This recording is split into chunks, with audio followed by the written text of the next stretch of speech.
Hey guys, it's Jo. Welcome to Raw. Another video today, and the topic for today is disabilities and people on the autism spectrum. And as you know, this touches my heart greatly. I'll just base this on myself. Firstly is both of my children have been diagnosed since they were 4.5 years of age. One of my children with Asperger's and ADHD, and the other one with Asperger's, anxiety disorder, and an eating disorder. Now, we have been doing occupational therapy, we have been doing psychologist, we have done speech therapy, since they were 4. And I'm not talking about like randomly, I'm talking hardcore therapies for them twice a week for the last 9-ish years. We've had to learn about fine motor skills. We've had to I've had to learn that they need routine and schedule. I've had to learn their triggers. I've had to learn about their sensory issues.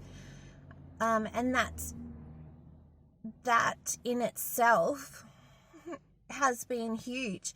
We never used to be able to wear socks with seams because the seams would completely and utterly cause a meltdown because they could feel it. This is how sensory they are to things.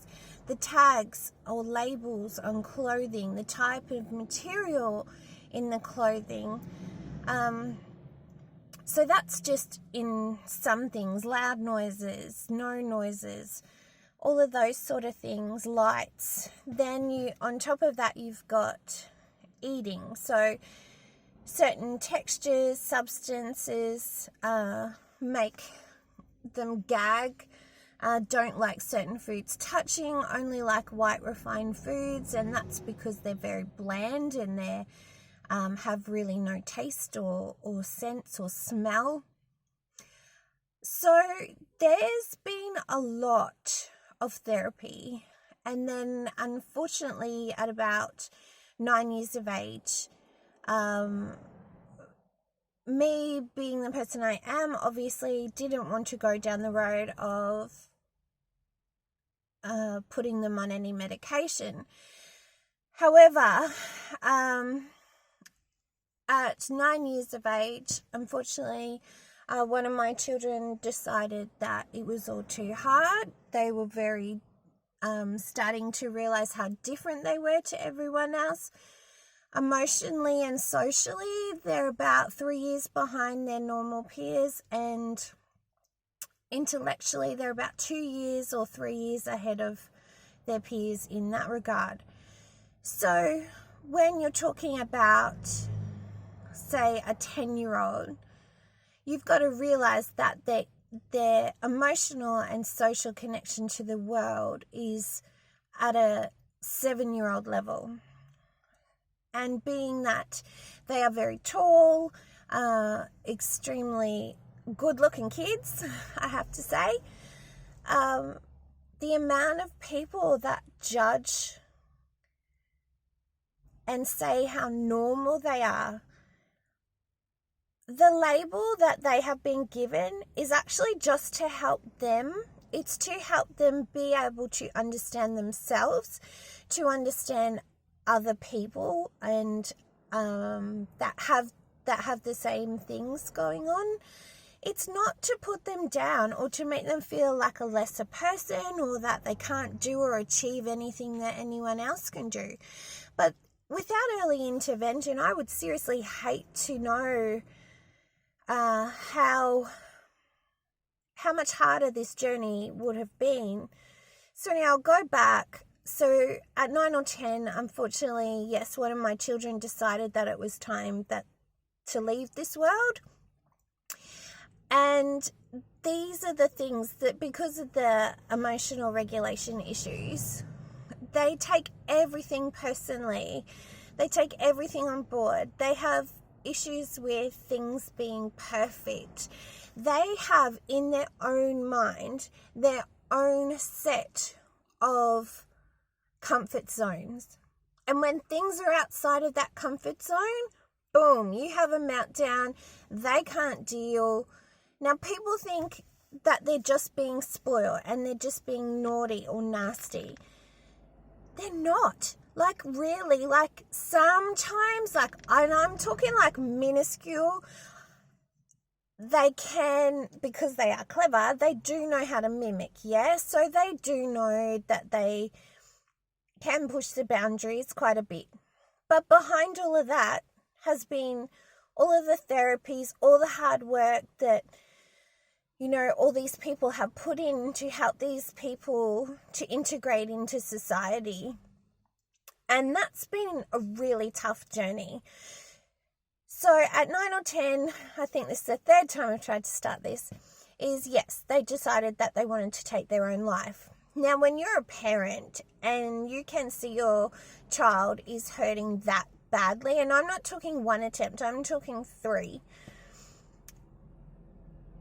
When it comes to that point, if you have a chemical imbalance, which is part of the whole spectrum thing, and you're about to lose your child, if they have to take a tablet every day, or I have to take a tablet every day, or someone with epilepsy has to take medication every day, or someone with a heart disease, etc. has to take a tablet every day, then you know what?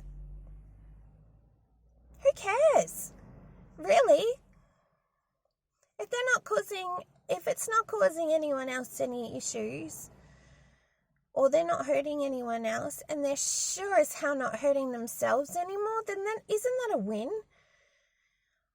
The reason that I'm doing this video is because I have so many beautiful friends that are all mums with special needs children, or also have special needs themselves. And it is such a tough journey because we're worn out.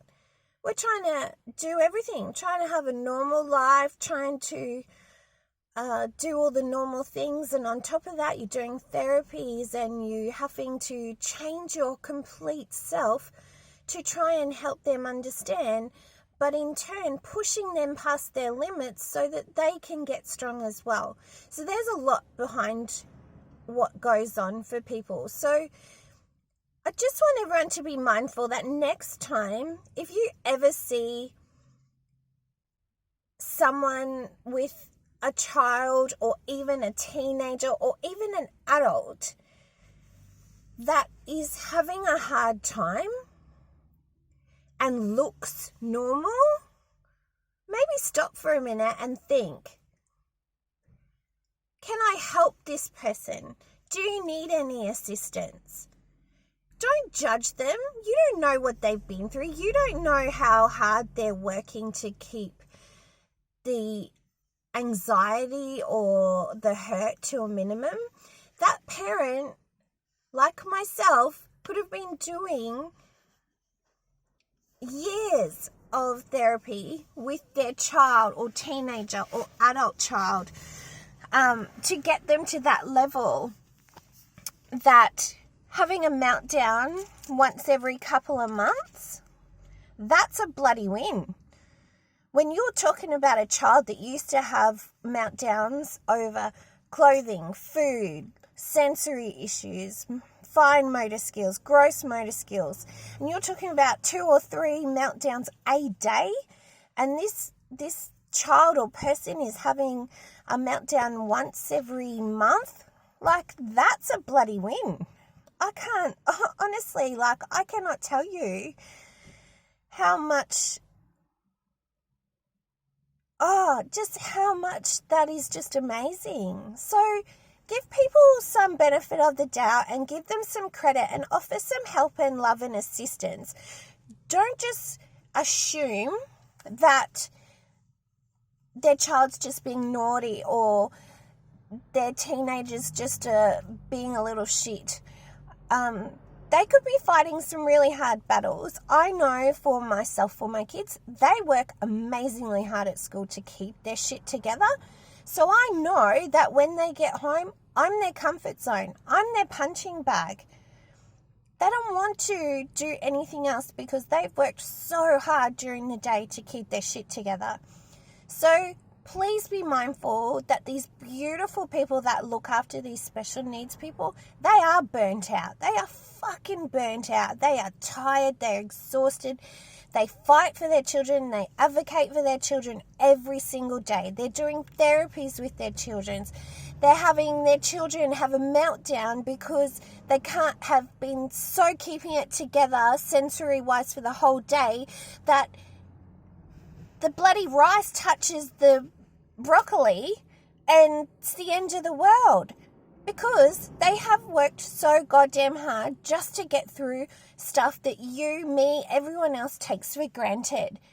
So please just take that on board. If you see someone who seems to be struggling, don't judge them. Don't whisper, don't point, don't have a judgment on it, because honestly, you don't know what their diagnosis is. You don't know what they've been through, how long they've been holding their shit together. Just love and support the person that they're with. That's all it is. That's what this whole journey is about, is loving and supporting each other no matter what. So that's my rant for today. Please be mindful of what others are going through. And I send you all so much love, and to all the beautiful special needs people that I know, and all of the beautiful carers, mums, granddads, grandmas, all the beautiful people that are helping care for other people. I send you so much love, and you're amazingly strong people, because it's hard when you don't have anyone there to lean on yourself. Love you heaps. Bye.